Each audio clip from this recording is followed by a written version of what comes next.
Hello mga kasasat, ito nga pala't magluluto nga pala ako ngayon ng iulam namin ngayong hapunan kasi nga pala hindi ako nakapagluto ng tanghali mga kasasat kasi napakarami ko nga palang nilabahan.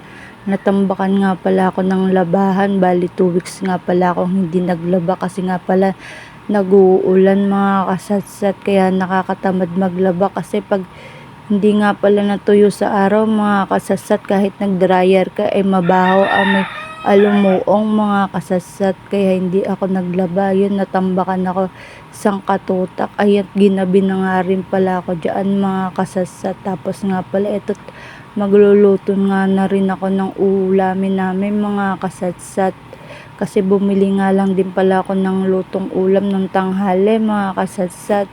Tapos ito nga pala, isasalang ko na nga rin pala sa kawali. Ayan, lagay na nga rin pala ako dyan ng mantika. Tapos paiinitin ko nga lang din pala ng konti dyan mga kasasat.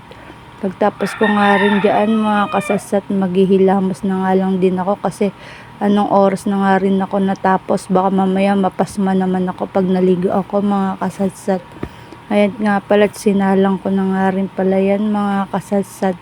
Pagtapos ko nga dyan mga kasatsat, kakain na nga rin pala kami ng makapagpahinga na rin mga kasatsat, kasi sobrang sakit nga pala ng balakak ko mga kasatsat. Ayun nga pala mga kasatsat, pagtapos ko nga raw dyan sabi ng anak ko mamassage niya nga raw ako mga kasatsat. Ayun nga pala mga kasatsat, kahit nga medyo minsan matigas ang ulo ng anak kong bunso na yan mga kasasating niya naman, natutuwa ko at mamassage niya raw ako. Yun lang, thank you for watching, bye bye.